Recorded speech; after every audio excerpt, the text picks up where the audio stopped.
Welcome to the show. Glad to have you with us. IB Nation Sports Talk. We're up and rolling once again with Jesse Stiers. I'm Sean Stiers. March Madness is here, the first full day of the men's tournament. Jess, how's your bracket going so far? I think I've only missed two, but one was Furman, and I had Charleston winning actually. So I actually had Charleston go to the Sweet 16, so I'm a little bit bummed about that one. Yeah, I picked Charleston as well. I looked long and hard. I was like, Furman. Can I take Furman over Virginia? I didn't pull the trigger. And then I'm watching that game. I'm like, I think I took him. Did I take him? I went back and looked, didn't take him. But the number 4 seed, Virginia Cavaliers, fall to the number 13 seed, Furman. They're in the tournament for the first time in 40 years with that. And this is the 5-year anniversary of number 1 seed Virginia falling to number 16 seed UMBC in the first round. First and only time a number 1 seed has fallen. Today was the anniversary, and they weren't a number 1 seed, but they go down as a 4 seed to a 13 seed today. Yeah, I made the joke at work today that I'm no longer picking Virginia in the first round.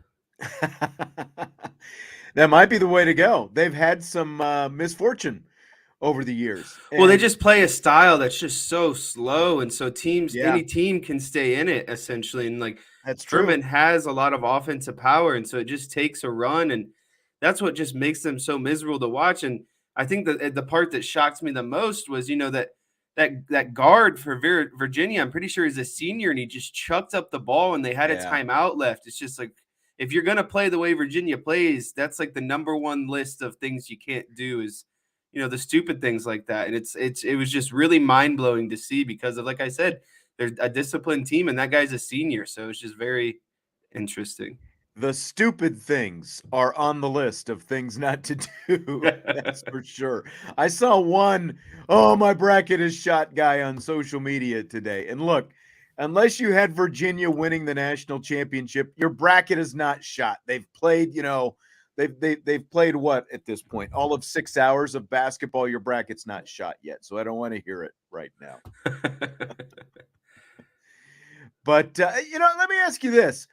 Have the brackets, has like filling out a bracket, has it lost its luster at all over the last couple of years with all the legalized, sports wagering and all that stuff that you can do now? I don't think so, because I'm actually I'm leading a bracket challenge at our office, and I got like 14 people to do it. So I don't think it was too, and there Okay. wasn't a lot of pressuring either. And it was all free, and the winner just gets a free lunch, paid for by the company at the end of the whole tournament. So Nice.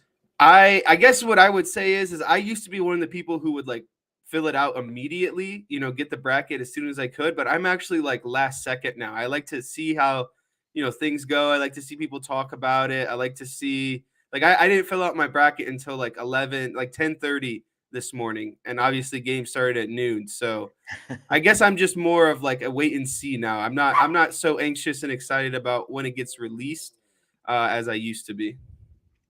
Yeah, I guess if you're in an office, it's a little bit different, with a lot of coworkers and stuff like that.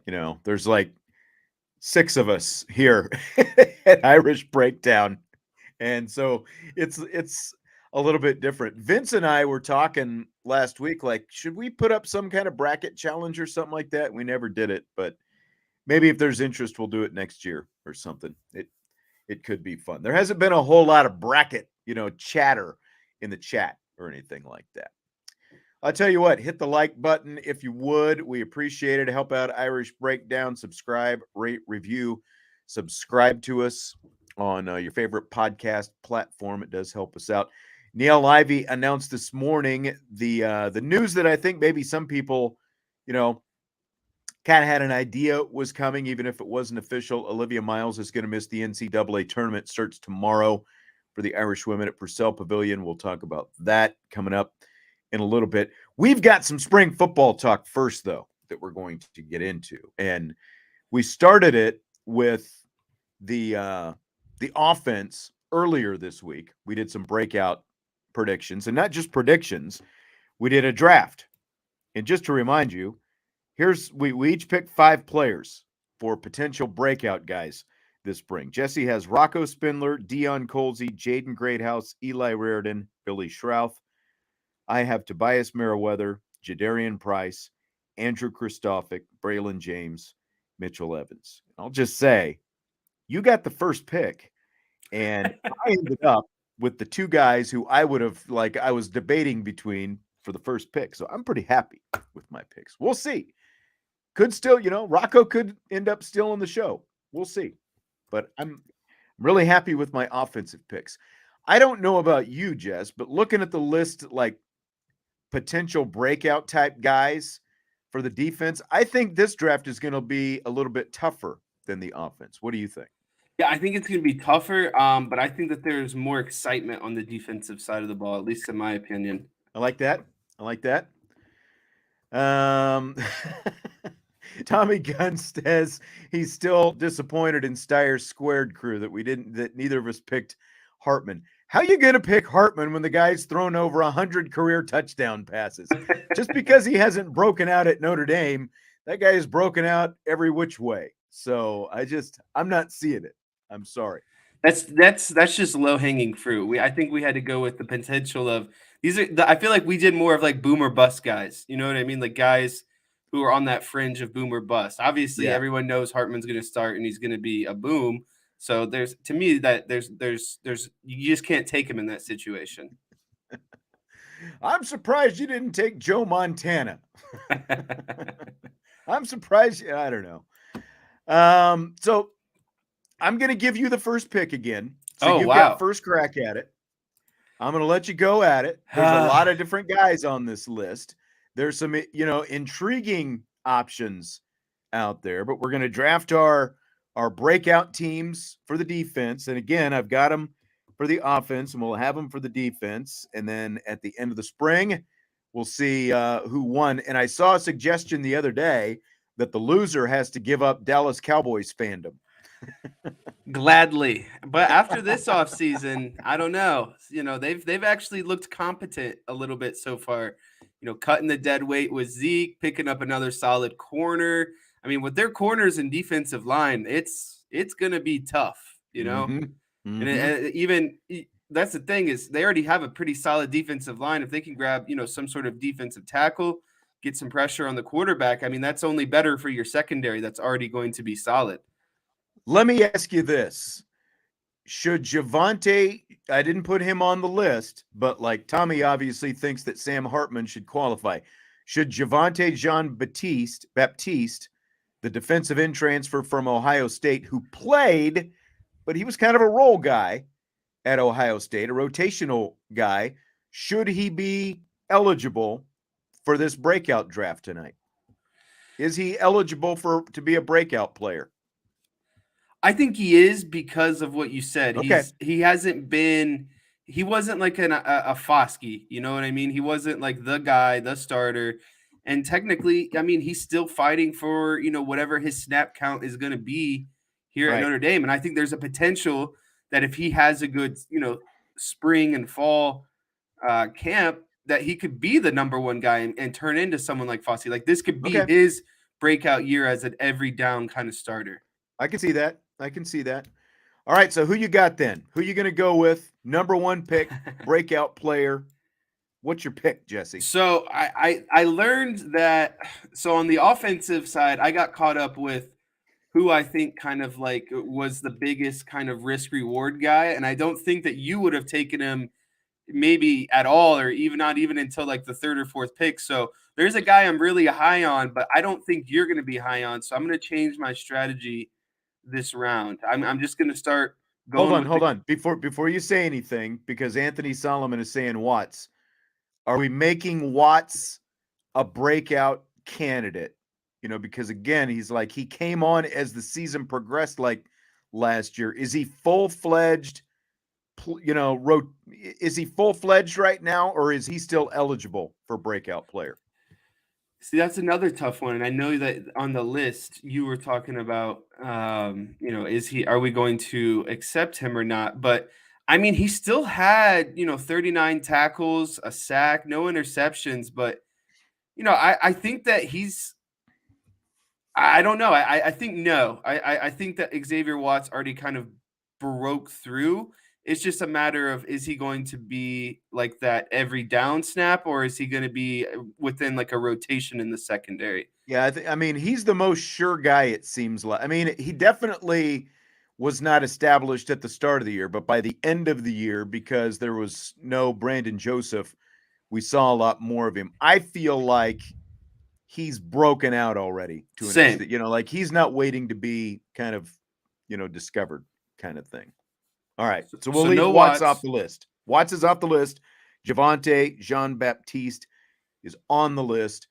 So now your number one pick in the defensive breakout draft is who? This was easy and be short to the point. I have a lot of affinity for this position. It's what I played. He's the best of this group. Has the most potential. Has the most athleticism.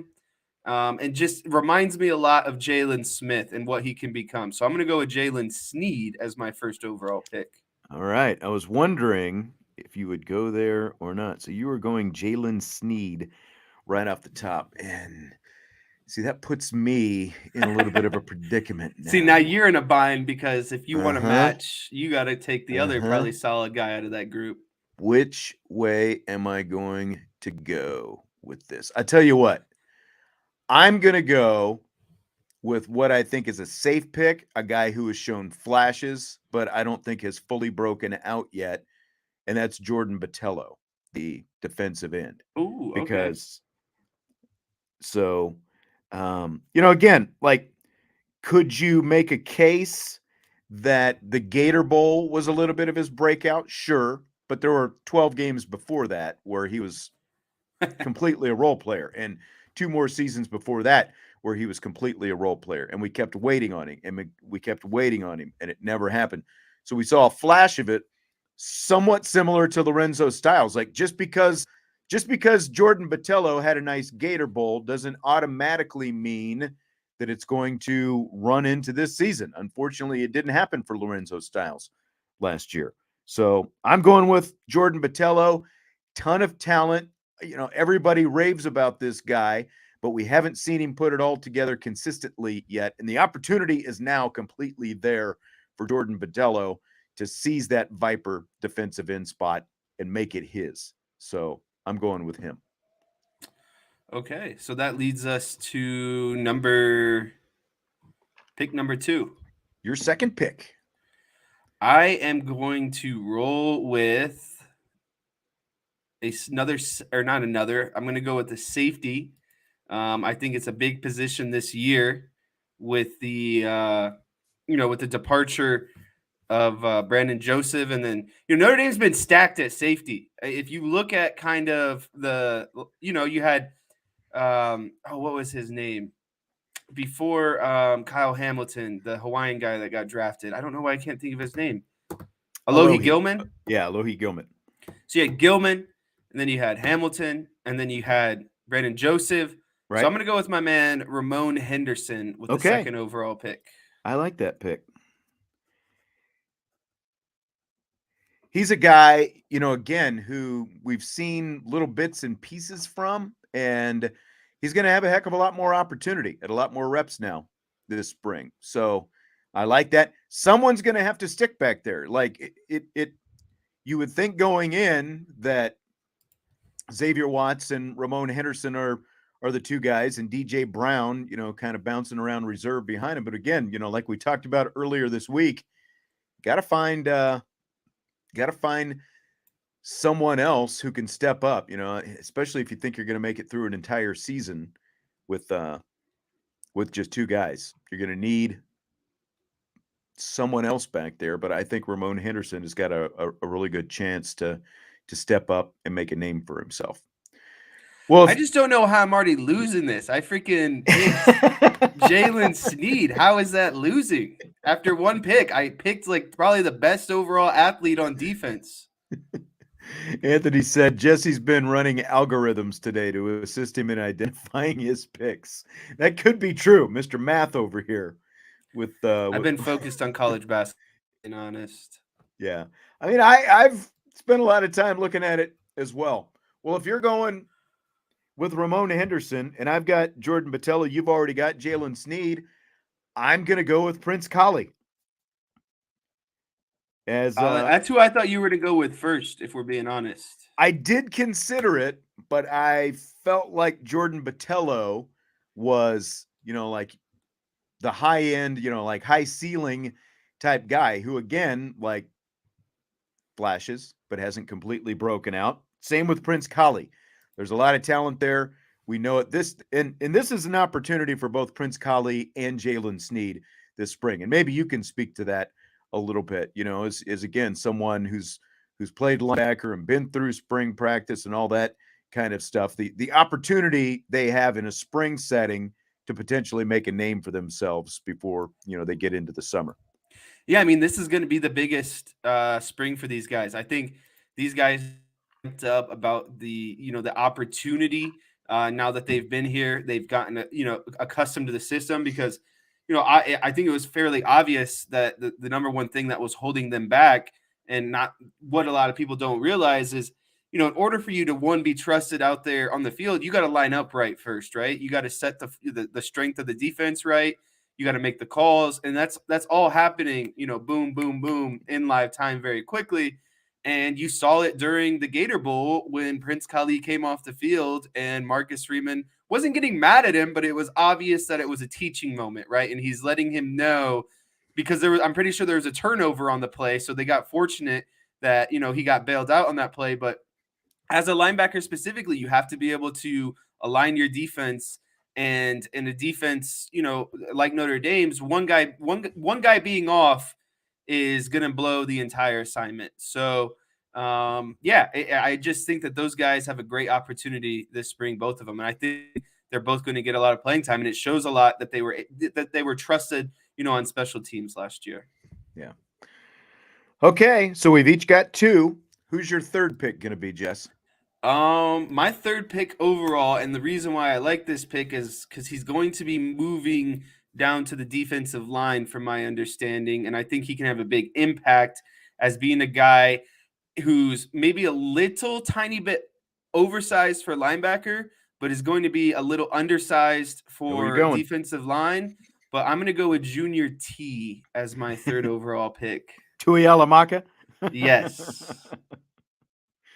All And it's right. unfortunate that it was just brought up in the chat because it looks like I'm just following the chat, but that was my overall intent. This is the guy that he was kind of like my Rocco Spindler on the defensive side. I thought he was the guy I think has the biggest boomer bust chance, overall. I think he's really great and get a lot of time on the defensive line. He's going to be a rotational guy with, just be a depth piece on the defensive line. Yeah, he's someone that I was kind of looking at as well for my next pick, and he's really intriguing since, like you said, maybe especially for the linebacker position, like he's started to fill out so much. And I know Vince likes him as a classic Mike linebacker, but I just think with the kind of athleticism that they're bringing in, with the linebackers in these last couple of classes, and they're going to continue to bring in, I think that a guy like Junior Tui Alamaka makes more sense up front. So I'll be curious to see what that looks like. He started to get a little bit of reps at defensive end. It sounded like in pre-Gator Bowl practices. So I'm really anxious to see what that looks like for him now, moving up close to the line, on the line of scrimmage and being that guy. Now again, like I said, this Big information in the chat. Arizona just lost to Princeton. wow. Holy cow. 2-15. I think I'm stunned. I know. Not to interrupt, but that's just kind of crazy. And I actually, of course, I think I had Arizona, going a distance in my bracket. I'm sure a lot of people did. But yeah, I mean, they were a 2 seed, but that's why you can't trust the Pac-12, I guess. I'm going to go with the guy that we were talking about up front. I'm just going to go with Javonte Jean-Baptiste. Nice. And this could be kind of a battle between him and Tui Alamaka in terms of what happens this spring, or like which defensive, which side Tui Alamaka ends up on. He could be at that big defensive end, could be more a Viper. They talked about him pre-Gator Bowl as like he and Botello over on the Viper side, but definitely expect John Baptiste to be over on that big defensive end side. So I will go with him.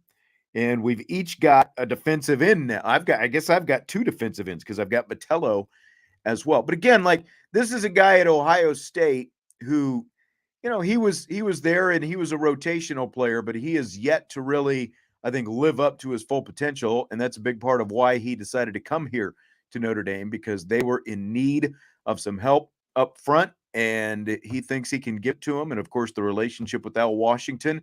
So I'm going to go with John Baptiste. Nice. Okay, so now we are on to selection 4. I have a linebacker, a safety, and a defensive lineman. I'm going to round mine out with a young corner who I think is also going to step up this season. Okay. I'm going to go with Jaden Mickey as my 4th overall pick. All right. And Mickey is an interesting one because he was basically a spring breakout player last year. He was the guy everyone was talking about by the end of spring last year, but it never translated into, once the season started. Benjamin Morrison took that over, and Jaden Mickey never fully lived up to, what happened in the spring. And, let's be honest, that's happened before, where we've seen plenty of guys be spring stars and then it doesn't pan out in the season. But I think that Mickey has got an opportunity. Like losing Tariq Bracy, Thomas Harper potentially could get that spot. But again, there's some depth issues at the back end. So maybe Thomas Harper gets more looks at safety, and that gives Jaden Mickey an opportunity in that nickel position. So I like that pick. Are you still there? Yeah, I'm already contemplating my next. Oh, you're already moving on to your next pick. This is like fantasy football. You've just tuned everything out, and you're going on to the next one now. I mean, I'm sitting here and I'm reviewing my list and where I want to go. I've got 2 picks left in mine, and I think where I'm going to go. It ain't sexy, but I've already got a couple defensive linemen. I'm going to go interior defensive line now. This sucks. That's where I'm looking at right now. And I'm going to go with one Gabe Rubio. That's was that did I just snake you? He was queued in the draft. Good. But again, you lose those guys up front. Big opportunity for Rubio. He got to play a little bit last year. He played, I guess, more than just a little bit. I mean, he did play, at least in parts of 12 of the 13 games. He had 17 tackles, but now he's got a chance to really move himself, up to the front and be the guy up front. Really good young guy on the interior. So Rubio is my number 4 pick in this here draft. I'm definitely looking at interior linemen. I can't figure out who I want to go with at this point. There's a lot of good players out. Not good, or sorry, yeah, a lot of good players out there. To me, it kind of comes down to who's going to be the young guy to step up, because I feel like the defensive line overall kind of has the most question marks and the most opportunity for breakout. And I only have one defensive lineman right now, so I'm going to roll the dice and go with the young buck, Josh Burnham, as my last overall pick. I think this is probably the biggest wild card of the draft, and I think it can potentially win me the defensive side if he can come through. Yeah, I if you hadn't taken him, that's what I would have done. I would have gone with Burnham as well, and it's a good pick here where we sit here, and I've got one more pick to make. So I'm looking at the linebackers, and I'm just going to go for the heck of it with Drake Bowen. Why not? See, that was going to be my other one, because he's just got the swagger about him. He's got the athleticism about him. He's got, he's definitely probably going to be playing on special teams. The only thing that I was concerned about is he's got Snead and Kali in front of him, and a decent amount of other, returning linebackers as well. So I just think at maybe next year I would feel more comfortable with that after, losing some of these upperclassmen linebackers. But yeah, that's a solid pick. And I don't think you can go wrong just because of his overall like athleticism. He's going to find the field somehow. Chi-Town says somehow there's still 750,000 people with perfect brackets. It's like there's always 750,000 people who don't watch basketball and picked it exactly right once Thursday rolls around and March Madness starts.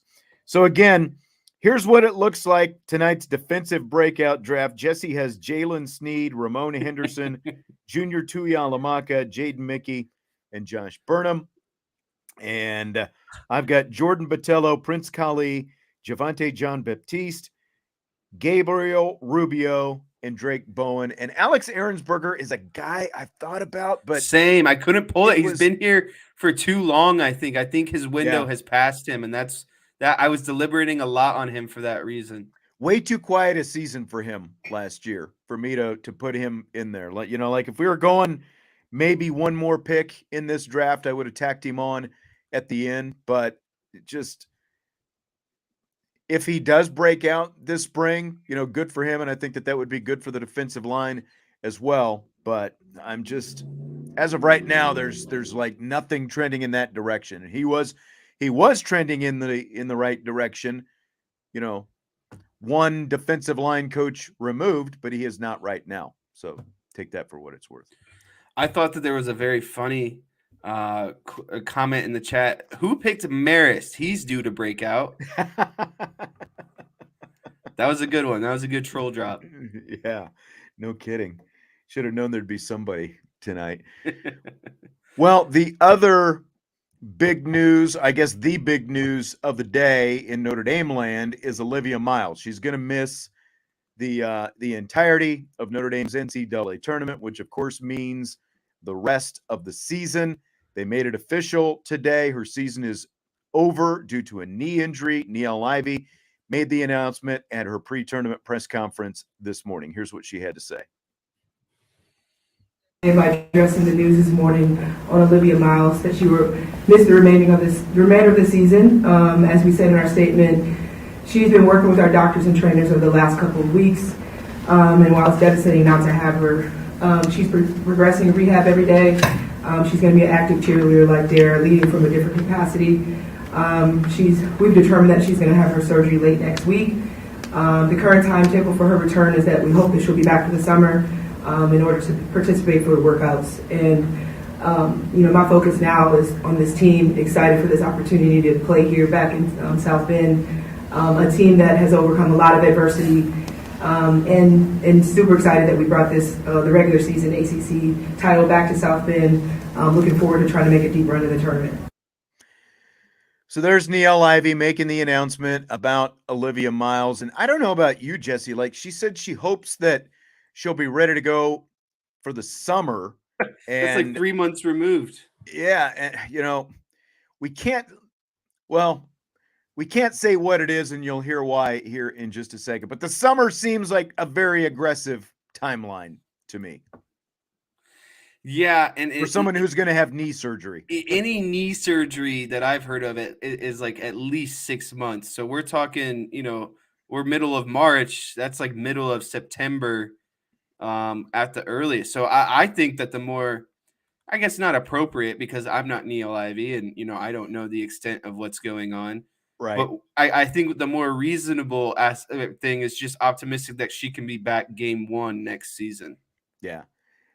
Hopefully. And even then, you've got Hannah Hidalgo coming in, and she's one of 3 finalists for National High School Gatorade Player of the Year. And, she's lightning fast, lightning quick, and everything else. So, I don't know. I guess we'll see. But I was taken aback a little bit when Niele said, yeah, we're hoping to have her back this summer for summer workouts. It's like, wow, it's very fast. It's quick. But in the meantime, you heard her. She did not specify what the injury was, and that question, of course, came up. It's undisclosed for her privacy. It's just a knee injury. And again, we have determined the date of surgery, so excited for her to have that surgery and get on the road to recovery. Undisclosed, and Olivia on her Instagram basically said that she doesn't want it disclosed. Do you have a problem with that, not disclosing what this actual injury is? I don't. I think that the people who need to know are going to be well aware.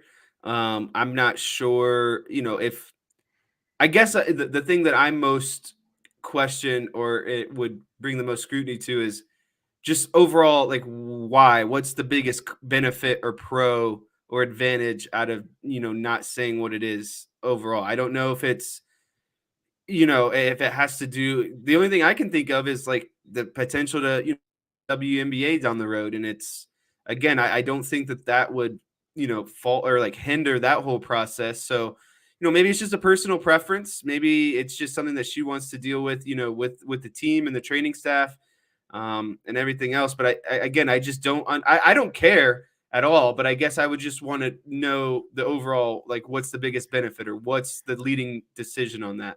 Yeah, and she personally does not want it made public, and there's a reason they have the HIPAA laws, right? Like that protects whoever the person who is injured from having their information shared. And if they don't want it shared, then they don't have to share it, regardless of how, obviously everyone in the media wants to know, fans want to know what exactly it is. Personally, I happen to know what it is, but I'm not allowed to say anything. So it's just, let's just say, again, I'm surprised at that timeline that Niele Ivey drew out. But, again, you've got a really good point guard coming in next year. You hope that Olivia Miles recovers and recuperates as quickly as possible. They are going to have, or she is going to have surgery on it next week. They've already determined that. So, they're going to be moving forward with that. Now, finally, this is something that Niele Ivey went through herself, and I'll let her kind of talk about that, going through this herself. Conversations with her. I always feel like everything happens for a reason. It's in God's hands, it's planned. And again, if I hadn't torn my ACL twice, or if I hadn't got a knee injury twice, I would have not had the opportunity to come back and play in my home stage in St. Louis, and to have the opportunity for a redshirt year. So you never know what happens. The reason for it, I've talked to her about her comeback being a lot stronger than the setback, to stay positive. And we have an incredible performance team. I know that they're going to get her back. And again, a lot of it is you get a chance to see the game from a different perspective. I know that's going to help her mature and help her be a leader from the side. So there you go. You never know what this means down the line. It stinks for this year, and we'll talk about this more in rapid fire. But again, Niele Ivey went through it. She tore her ACL as a freshman when Notre Dame went to the Final Four for the first time ever in 1997. And if that hadn't happened, she would not have been on the team in 2001 when they went to their next Final Four and, of course, won the program's first national championship. So that's kind of what she's talking about, how she thinks that, believes that things happen for a reason and that kind of thing. Yeah, and it's just overall a very unfortunate situation because, again, this is one of the top players, in the ACC, in the country, as obviously on Notre Dame's roster. And I'm not saying that Notre Dame has any less chance of making it, further in the tournament. I just felt more confident in what they could do with someone like Olivia Miles. I still think they have a great potential to do a lot of things in the tournament, but I would have felt even better. I think I would make the claim that I was confident that they were a Final Four team with Olivia Miles in there and someone who could contend with the South Carolinas of the women's basketball game. So really just sucks to see. you can't replace someone who's dropping 14, 7, and 7 a night. It's not only is she getting involved with her own personal game, but she's getting everyone else, involved too, with the assists, grabbing rebounds, and pushing the ball in transition.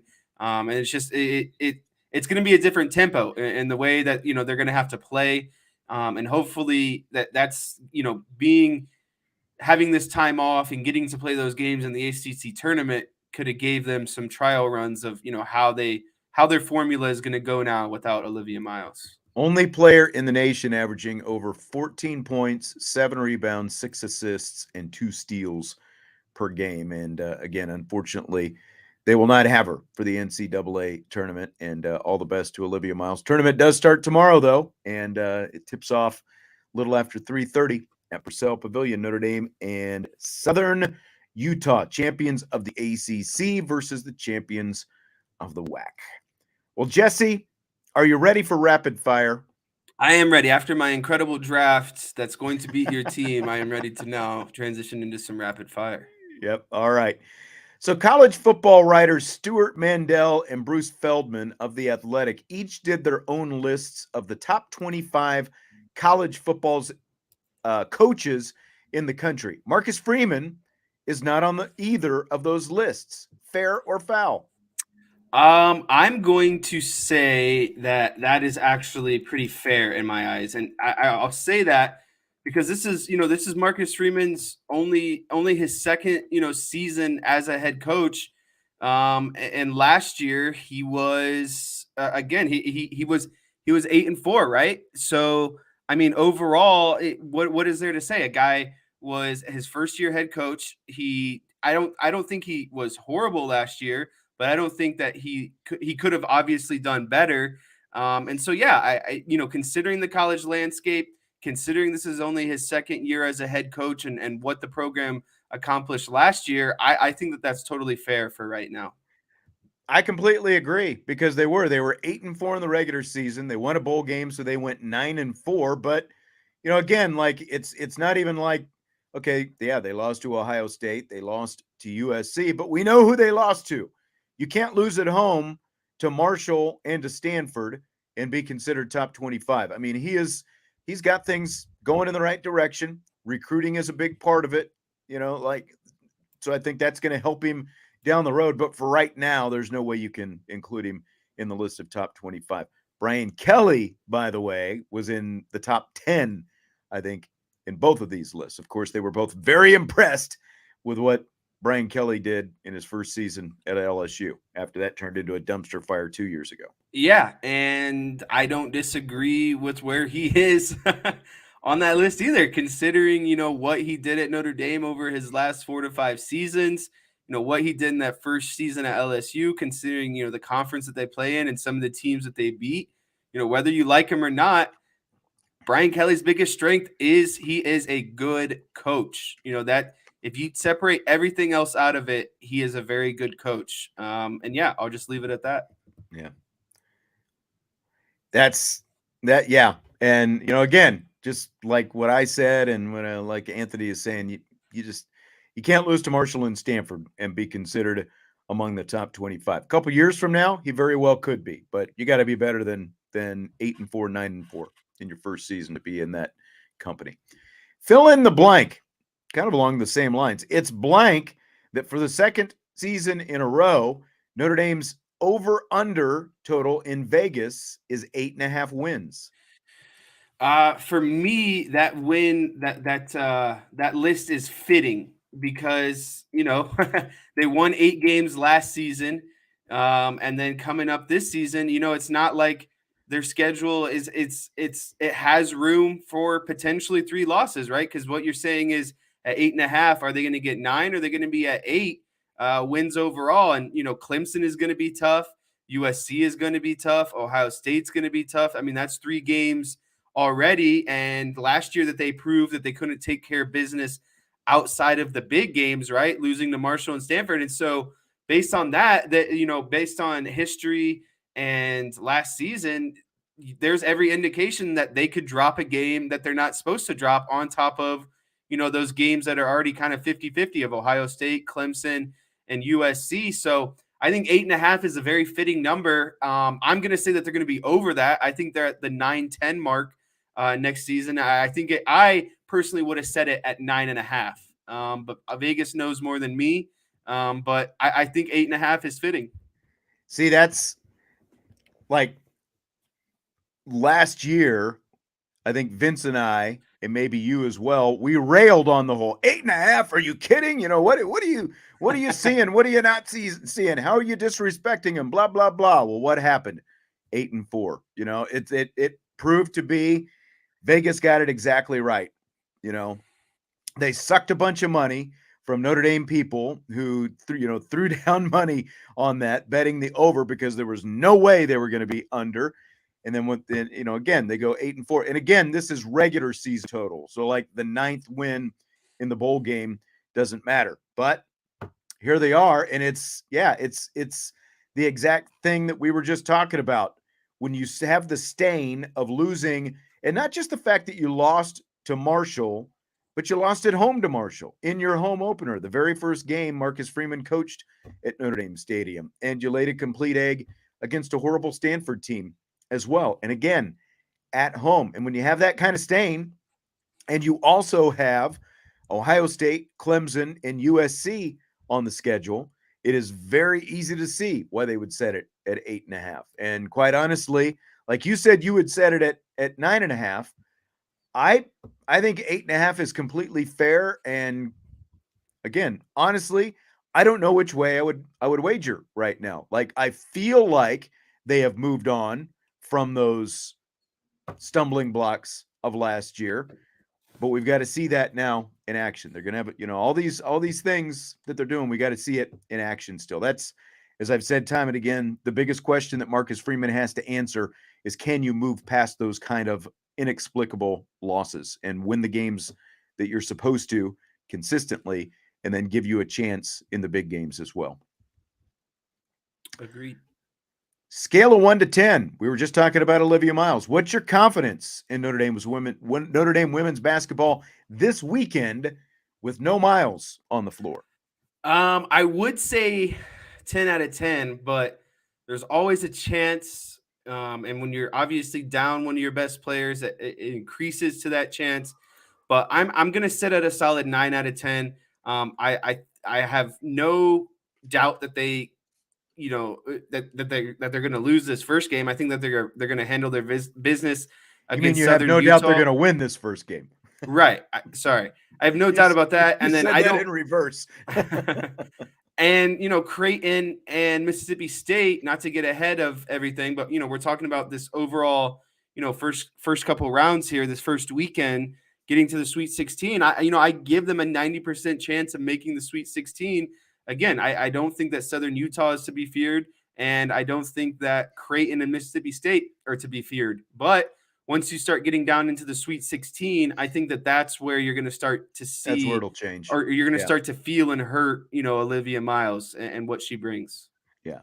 I mean, like Anthony says, snake bitten with injuries late in the season, truly believe they were a Final Four team had the injuries not occurred. I think they had a legit shot at being in the Final Four. Now, if they were placed in this exact same regional Final Four, again, because you got to go through South Carolina, I think that they could give South Carolina a game, at full strength, but faith that they could actually win that game this year right now. I mean, South Carolina is just so good and so long and so athletic, and it's just, my goodness, they're good. But we're talking about this weekend. I'm with you. I give them a 9 for this weekend. I think it's going to be an interesting matchup tomorrow because you obviously are now without one of your two best guards, and you like to run the floor. And Southern Utah has a couple of bigs, and they are like number 8 in the nation in block shots. And Zimmerman, one of the bigs, has 76 block shots. She's in the top 10 block shots in the country this season. So, like, typically, the way to avoid that is you run the floor more. I think that they're still going to try that, but because of the fact that you're down a guard, that also means you're going to have to play more bigs yourself. So it's going to be a curious, interesting matchup tomorrow. to see what Notre Dame does to try to counter some of that. I feel good about tomorrow, though, still. And this is in the back of my mind still as well. Last year at the NCAA tournament in Oklahoma, UMass in the first round actually gave Notre Dame a better game than the host, Oklahoma, who is obviously a better seed. What Notre Dame is seeded, what were they? Yeah, they were a 4 seed. What they're seeded right now. So Notre Dame blew the doors off Oklahoma in that second game. It was UMass that gave them a tougher game in the first round. Creighton, again, they went to the Elite Eight last year. How much that plays into this year? 0, even though they've got some players back from that team. But I feel good about them this weekend getting to the Sweet 16. Which, Jesse, with March Madness going on, fortunately, we didn't lose any number 1 seeds today. Which number 1 seed do you have going out first in your bracket? So I like Houston a lot, and I like their region. I like Kansas's region, and I like what's the one that just played? Alabama. I like Alabama because I think that they have one of the top players in the country, and I know that to me, that's one of the biggest assets to have when it comes down to this to the one and done situations, because you have a guy who, yes, he might be inexperienced, but he's got all the talent in the world, and I think that that'll make up for a lot of the inexperience. So I like Bama, Houston, and Kansas. I have Purdue going out in the Sweet 16 to Duke. I am not a fan of Purdue, to be honest with you. And it's just, I'm not a fan of the way they play basketball, because I think that they rely on their 7'5" guy, and that's really all there is to their game. And he's not even a skilled 7'5" guy. He's 7'5" and just drops the ball over people. Classic post. That's right. And so, and they have inexperience in their guards, young guards. And so I think if a team can figure out a way to shut down, their big guy, 7'5" guy, I think that they'll start to panic, and they don't, kind of what we saw against Penn State in that game towards the end in the Big Ten championship, is they felt a little bit of the pressure, and they're not even comfortable with him being on the court the entire game. They will take him out literally possession by possession if a team has, good perimeter shooting, because he can't guard the perimeter, being, how big and not mobile he is. So I just think if you shut down his game, they kind of become one-dimensional. And again, their guards are young, and I don't think that their guards could shoulder the load with him, potentially having a bad game. So I feel the worst about Purdue. Very good breakdown. I don't need to add a lot more to it. That's who I have going out first as well. I think of the number 1 seeds, most people, had the least confidence in Purdue. You said you've got him going out to Duke. I've got him going out to Duke as well. So that means Duke will probably, lose in the second round or get knocked Quit off. copying me. 5-12 upset. That's right. We both got the exact same thing going. I'll just tell you this. You see, I've got my Kansas shirt on, and I would not have had this on, based on the way the first half went against Howard today. Rod Bolanis, the former Notre Dame assistant coach for Mike Bray on the Howard staff and helping Howard into the NCAA tournament. But it was, I was thinking, again. Well, everyone knows Kansas, they have woes in the first round. They would have been it would have not surprised me if they would have, messed around and only won that game by, 4, 5, 6 points, and it really be tight the entire game. Yeah. With this being the 5-year anniversary of Virginia falling to Maryland, Baltimore County, it was like, man, I don't know. But I was fairly confident that once they hit a run, they would be okay. And that's exactly what happened, so things worked out all right. But, you broke it down. I can't say anymore. Purdue, I think, will be the first to win out. Although I will say this. I do wonder, I always like Alabama, for example, that team that just came on the scene in 1 year. There have been instances like this of some other teams over the years who get that 1 or 2 seed and end up getting knocked out early because they don't have that tournament experience. I know they're very talented and all that, but I do wonder, because of their lack of real tournament experience, could they be ripe for an upset themselves? So I've got that in the back of my mind. Howard has a couple talented players. They do. They showed a little bit more athleticism than I thought they would today. Kansas played Notre Dame for the college football championship. Who do you cheer for? Well, of course, I'm going to cheer for one of them. ESPN's Dan Orlovsky says he uses his shower towel at least 30 times before he washes it. How many times do you use your towel before it goes to the laundry, Jesse? My number is pretty on par with Dan Orlovsky's. I think I wash my towel just about once a month, and we can have a healthy debate about this. I've had this debate with we can have a debate. I don't know if it's a healthy debate if you're doing it once a month. So I was at a friend's house. I was at a friend's house a few months ago, and I remember him and his parents were talking about this exact conversation. And he was actually the one. He likes to wash his towels every day. Like he's got like 7 towels 1 day per week, and he washes them after one use. And his parents actually were the ones who rarely wash theirs. But my logic is, you go into the shower, you wash off with soap, you get clean, you rinse it all off. So theoretically, you should be coming out of the shower clean. You're just basically drying that clean water off of you. So I have no issue with, not washing the towel as regularly. I kind of just look for an odor, to be honest. If my towel starts to get a little, stenchy or starts standing up on its own, then I know it's time to wash it. But I'll go probably a good month between washing.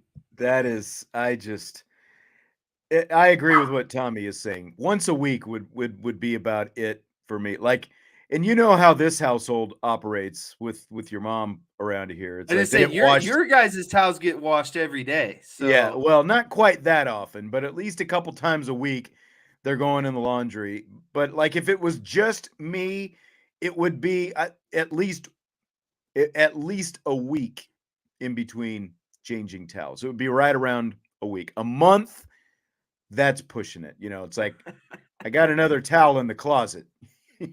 Come on. Fill in the blank. It's blank that Notre Dame's Brooks Cutsey was hit by pitch 4 times in a game yesterday, including with the bases loaded to bring in the game-winning run. It's insanity that he was hit 4 times, and especially the one that matters the most, a walk-off hit by pitch. And if I'm the other team, I'm probably fuming, saying this guy's just standing over the plate trying to get hit. I mean, if you're getting hit 4 times in a game and no one else is getting a hit, I don't know. Like I remember him. He's a tall, lanky guy. He crowds the plate. Yeah. He's got long legs and arms, and so it's advantageous for him. But if I'm the other team, I'm pissed. Like I'm like, this guy is leaning over. He's not trying to get out of the way. He's looking to get hit. And then you start looking at the stats. He got hit 16 times last year in 58 games. He's gotten hit 16 times already this year. Yeah. And it's only been 14 games. So he averages over 1 hit by pitch per game, which is insanity to me. But he leads the nation, by the way. Yeah, I mean, I'm not hating against it. You're getting on base. The on base percentage is going up. And for a team that has a pretty bad batting average right now, I'll take it. I'll take base runners anyway. And a walk-off can be a hit. It can be a swinging third strike. It could be a hit by pitch. It could be a sac fly. It could be a suicide squeeze. Whatever you got to do to get that run in, I really don't care. I just think it's crazy that he was hit 4 times in one game. Whatever it takes, baby. Whatever it takes. It's like, I love the mentality. And what's amazing, he's obviously had to have changed his approach, this year to have been hit, as you said, 16 times last year in 58 games and already 16 times in just 14 games this season. But I love it. I can remember coaching a game once. We had the bases loaded and, kid at the plate, 2 outs. And, the tying run is at third base with the bases loaded. And instead of maybe lingering a little bit in the batter's box. The kid jumps out of the way of the pitch and then strikes out on the next pitch. Those kind of things infuriate me. And, in college, you see more guys that they don't have a problem leaning into one. Now they've changed the rules a little bit, so you're not supposed to, and he'll get a reputation. They'll start watching him a little bit more closely. But I'm sure you remember Brett Lilly from back in the day, right? Oh yeah, he loved that stuff. He was Brett Lilly, former Notre Dame infielder. This is from kind of the early 2000s. He played, I believe, I want to say like 05 to 08, maybe something like that. He played for both Maneri and Dave Schrag. Brett Lilly hit by pitch 109 times in his Notre Dame career. He was the NCAA career hit by pitch leader when he left Notre Dame in 2008. I believe that record has since fallen, but Brett, like, he had a strategy, man. Like, he knew, like, based on count, he would shift around in that batter's box, and like, as soon as it got to 2 strikes, he's up in the front of the box and he's crowding the plate and all these different things and sticking that hip into it. He had no problem with it. I loved it. I loved it myself. As long as to me, as long as the fastballs aren't getting you on like the elbow, forearm, arm area, right. Still got to find I'm the okay meaty with spot. That's right. I'm good with sticking the hamstring out there. I'm good with taking one into the back. But when we start talking, like joints specifically, that's where I start to draw the line. But you can hit me on my hamstrings and thighs and back, but if we start coming towards the head, elbow, knee, ankle area, I'll be dodging those ones. That's right. That's right. Speaking of hit by pitch, a Japanese pitcher hit a Czech Republic hitter in the leg with a 100-mile-per-hour pitch the other day during the World Baseball Classic. And then, as apparently is Japanese custom, the Japanese pitcher apologized by giving this guy 2 bags of candy. There's like a bag, there's a picture of these guys. He's holding 2 sacks of candy. It's like it's Halloween or something. What kind of candy would you give if you were making, a gesture like this? First I just want to kind of talk about this tradition, because I think it's great, because I think so many times now, as soon as a guy gets hit or, a ball is, anywhere kind of close, sometimes brushes a guy back, the immediate thought is this guy is trying to hit me, or this Someone's guy's gonna fight. Yeah. There's always animosity. And so I just like this because I think it proves that, no one's trying to hit anyone. And especially, that's not what you told me the other day. Well, I could see clear intent. Okay. But, in situations where, it's competitive baseball, guys are, these pitchers are trying to work in and out, trying to get their favorable spots. I think majority of the time pitchers aren't trying to hit someone. And when they do, I do think, they genuinely feel bad, especially when you're throwing 100 miles per hour. And so I like that. I just thought that was cool. But in terms of candy, I'd break it down. I'd want 1 sweet. I'd want 1 sour. And so I'd go with Reese's as my sweet. And then for my sour, I like sour worms, gummy worms. I like it. So I like it. That would be my 2 bags of candy if I had the choice. I think you're absolutely right. Reese's, I was thinking maybe like Milk Duds or something like that as well. And then you do have to have something set. You can't have like all chocolate, like you said, sweet. You got to have like some Skittles or Starburst, some Twizzlers, something more something fruity like or that. Sour. Yeah. Or you just go to the candy aisle and you rate it and you get like all kinds of jumbo boxes, like the movie boxes, like when you go to the store before you go to the movie and you don't want to spend $20 for a couple boxes of candy. So you get it before you go. You just go to that movie aisle and you throw it all in there. But I agree with what you're saying. I think it's a pretty cool custom. And I guess it just shows really how different the mentality is, like in Japan compared to here in the States with what you were talking about with the pitchers and stuff like that. Everyone assumes intent right away. And I agree. More times than not, there's not intent. I'm not saying no one's ever getting thrown at, because there are plenty of guys who are intentionally getting thrown at. But I think it's a pretty cool little custom. I have, per tradition now, I've started coming with my own questions, and I'm not I'm not giving you any warning. Would you Okay. have? Would you have better? Okay, how do I word this? I don't know. What do you feel more comfortable with? Notre Dame women's making it to the Elite Eight, or Kansas men's making it to the Elite Eight? Ooh, man. I would have to look. You know what? I've got both of them going. This is a tough one because I on know. paper it should be Kansas, but they just do things in the tournament. It's either they are all in and go to the Final Four national championship, or they're getting outed in the Sweet 16. So I thought this was a good question considering where both teams are kind of at right now. I've got a little more confidence in Kansas just because, assuming Maryland gets to the Elite Eight as well, there are no upsets along the way. Again, like that game went right down to the wire when they played at Purcell back in December. Do I think Notre Dame can win that game? Absolutely. But I think that's a toss-up game once you get there. So, and I think the path, not having the Kansas bracket off the top of my head, I think I've got them fairly easily getting to the Elite Eight. And that's where, like, I think, who would it be? Like UCLA, potentially, I think that they would match up with as the number 2 seed in that region to get to the Final Four. So that's where I think that it gets a little bit tougher. Yeah, so the 3 in their side, looking at, or sorry, the 4, it would be UConn. So and I've got them actually getting bumped, I think, early. Same. And for anyone out there, that UConn spread is crazy insane. 9.5 points against Iona. Rick Pitino runs a very nice, not very nice, but they run a full court press. They're very good at the half court defense. So if you want some free money, I would take UConn 9.5 spread betting. So I think that game is going to be, Iona 9.5 spread betting. So I think that's going to be a lot closer than that. Thanks for pointing that out. I hadn't seen that yet. I made another parlay today that's probably already been shot. Oh, I threw out some parlays early on the 2 early games, Virginia Furman and West Virginia Maryland.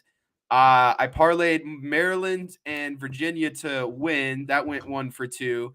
And then I parlayed the overs in both games, and that went 1 for 2. And surprisingly, the over that hit was the Virginia game. And I was just like, I thought that was kind of crazy. But yeah, I've missed both of my parlays so far today. But I did place this pretty cool bet. It was a boost on FanDuel, all the 1 seeds to win by 10 or more points. And so far I'm 2 for 2. So hopefully these last 1 seeds can get it done.